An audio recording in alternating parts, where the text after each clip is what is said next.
Hello, little mouse.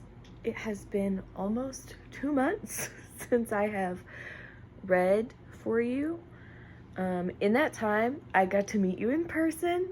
It was the best time of my life. You are the tiniest, cutest thing I've ever seen, ever. And I can't wait to see you again. But I've been seriously slacking on reading. So I'm gonna start reading again. So, Anne of Green Gables.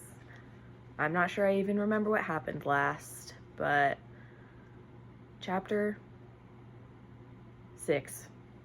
It's in Roman numerals. I know how Roman numerals work. Chapter 6. Marilla makes up her mind. Get there they did. However, in due season, Mrs. Spencer lived in a big yellow house at White Sands Cove, and she came to the door with surprise and welcome mingled on her benevolent face. Dear, dear, she exclaimed, you're the last folks I was looking for today, but I'm real glad to see you. You'll put your horse in? And how are you, Anne? I'm as well as can be expected, thank you, said Anne smilelessly. A blight seemed to have descended on her. I suppose we'll stay a little while to rest the mare, said Marilla, but I promised Matthew I'd be home early. The fact is, Mrs. Spencer, there's been a queer mistake somewhere, and I've come over to see where it is.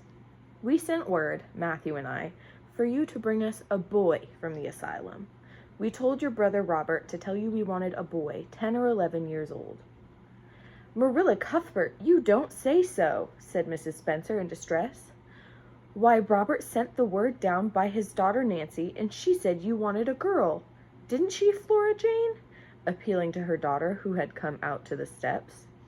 She certainly did, Miss Cuthbert, corroborated Flora Jane earnestly. I'm dreadful sorry, said Mrs. Spencer.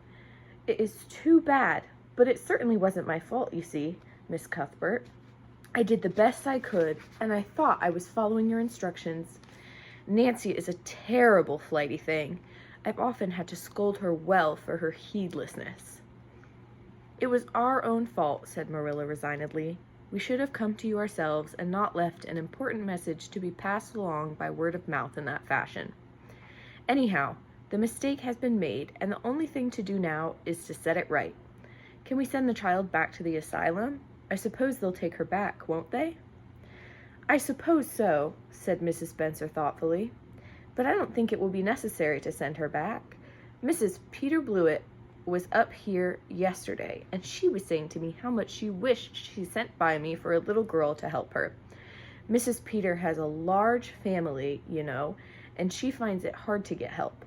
Anne will be the very girl for her. I call it positively providential. Marilla did not look as though she thought Providence had much to do with the matter. Here was an unexpectedly good chance to get this unwelcome orphan off her hands, and she did not even feel grateful for it.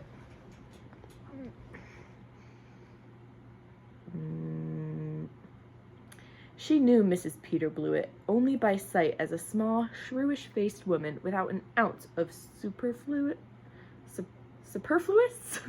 flesh on her bones. But she had heard of her. A terrible worker and driver, Mrs. Peter was said to be, and discharged servant girls told fearsome tales of her temper and stinginess, and her family of pert, quarrelsome children. Marilla felt a qualm of conscience at the thought of handing Anne over to her tender mercies. Well, I'll go in and we'll talk the matter over, she said. And if there isn't Mrs. Peter coming up the lane this blessed minute, exclaimed Mrs. Spencer, bustling her guests through the hall into the parlor, where a deadly chill struck on them, as if the air had been strained so long through dark green, closely drawn blinds that it had lost every particle of warmth it had ever possessed. That is real lucky, for we can settle the matter right away. Take the armchair, Miss Cuthbert, and you sit here on the ottoman and don't wriggle. Let me take your hats. Flora Jane, go out and put the kettle on. Good afternoon, Mrs. Blewett. We were just saying how fortunate it was you happened along. Let me introduce you two ladies. Mrs. Blewett, Miss Cuthbert. Please excuse me for just a moment. I forgot to tell Flora Jane to take the buns out of the oven. Mrs. Spencer whisked away after pulling up the blinds. Anne sat mutely on the ottoman, with her hands clasped tightly in her lap, stared at Mrs. Blewett as one fascinated. Was she to be given into the keeping of this sharp-faced, sharp-eyed woman? She felt a lump coming up in her throat, and her eyes smarted painfully. She was beginning to be afraid she couldn't keep the tears back when Mrs. Spencer returned, flushed and beaming, quite capable of taking any and every difficulty, physical, mental, or spiritual, into consideration and settling it out of hand. "It seems there's been a mistake about the little girl, Mrs. Blewett," she said. "I was under the impression that Mr. and Miss Cuthbert wanted a little girl to adopt. I was certainly told so, but it seems it was a boy they wanted. So if you're still on the same mind you were yesterday, I think she'll be just the thing for you." Mrs. Blewett darted her eyes over Anne from head to foot. "How old are you, and what's your name?" she demanded. "Anne Shirley," faltered the shrinking child, not daring to make any stipulations regarding the spelling thereof, "and I'm 11 years old."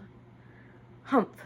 You don't look as if there was much to you, but you're wiry, and I don't know but the wiry ones are the best after all. Well, if I take you, you'll have to be a good girl, you know, good and smart and respectful. I'll expect you to earn your keep, and no mistake about that. Yes, I suppose I might as well take her off your hands, Miss Cuthbert.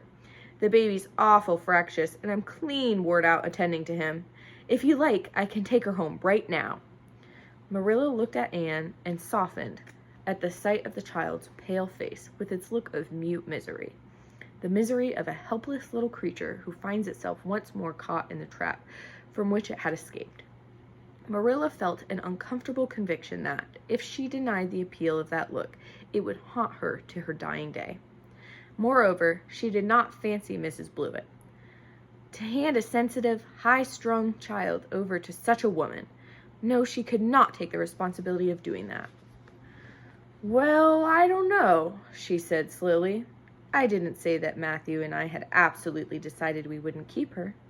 In fact, I may say that Matthew is disposed to keep her. I just came over to find out how the mistake had occurred, and I think I'd better take her home again and talk it over with Matthew. I feel that I oughtn't to decide on anything without consulting him. If we make up our mind not to keep her, we'll bring or send her over to you tomorrow night. If we don't, you may know that she is going to stay with us. Will that suit you, Mrs. Blewett?" "I suppose it'll have to," said Mrs. Blewett ungraciously. During Marilla's speech, a sunrise had been dawning on Anne's face.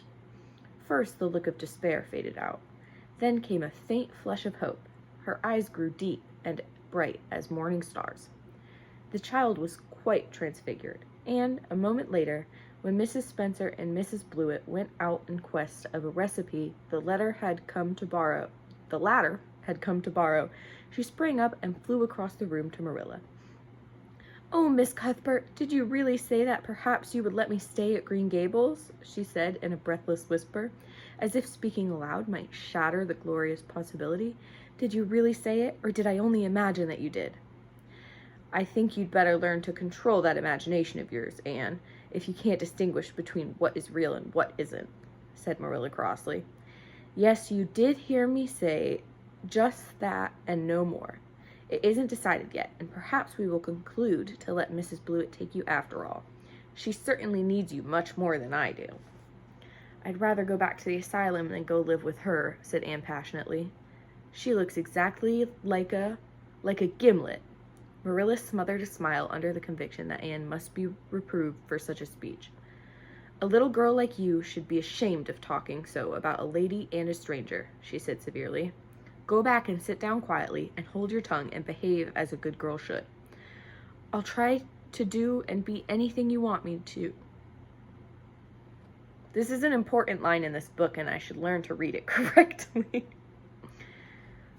"I'll try to do and be anything you want me, if you'll only keep me," said Anne, returning meekly to her ottoman.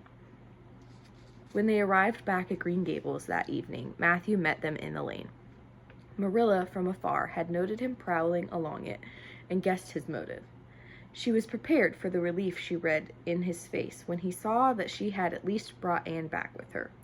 but she said nothing to him relative to the affair until they were both out in the yard behind the barn milking the cows. Then she briefly told him Anne's history and the result of the interview with Mrs. Spencer.